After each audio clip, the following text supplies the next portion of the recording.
সেদিন বেশ কিছু দরকারি কাজের জন্য আমাদেরকে চলে যেতে হয়েছিল কলেজে, তাও আবার এই প্রচণ্ড গরমের মধ্যে। এই বেশ কিছুদিন ধরেই যা প্রচণ্ড গরম পড়ছে, এতে তো বাইরে বেরোনোই মুশকিল হয়ে গিয়েছে। যাই হোক, তারপরে কলেজে বেশ কিছু দরকারি কাজ ছিল, সেগুলো কিন্তু মেটাতে অনেকটাই লেট হয়ে গিয়েছিল। সেই জন্য কিন্তু কলেজের কাছে একটা রেস্টুরেন্টে চলে গিয়েছিলাম আমরা, আর গিয়েই দেখো কোল্ড কফি অর্ডার করে দিয়েছিলাম।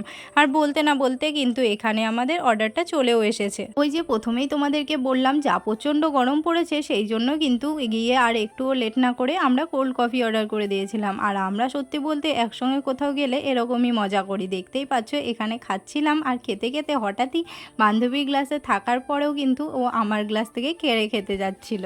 আমরা কিন্তু বেশ তাড়াহুড়োর মধ্যে ছিলাম, সেই জন্য কিন্তু দেখো তাড়াতাড়ি করে খাওয়া দাওয়া করে নিচ্ছিলাম। আর সেদিন গিয়ে যেহেতু তাড়াহুড়োর মধ্যে ছিলাম, সেই জন্য কিন্তু আর কিছু অর্ডারও করা হয়নি। এই কোল্ড কফিটা খেয়েই চলে গিয়েছিলাম আমরা স্টেশনে, কারণ আমাদের ট্রেনের টাইম হয়ে গিয়েছিল। এরপর কিন্তু তাড়াহুড়ো করে খেয়ে আমি চলে গিয়েছিলাম এখানে বিল পে করতে, কারণ বিল পে করতে যেহেতু অনেকটাই লেট হয়। আজ কিন্তু সেরকম লেট হয়নি, আজ যেহেতু ভিড়টা কম ছিল রেস্টুরেন্টে, সেই জন্য। এরপর কিন্তু আর একটুও লেট না করে আমরা কিন্তু বেরিয়ে গিয়েছিলাম রেস্টুরেন্ট থেকে, আর এখন হেঁটে হেঁটে আমরা চলে যাচ্ছিলাম স্টেশনের দিকে। তো আজকের ভিডিওটা এত পর্যন্তই, টাটা।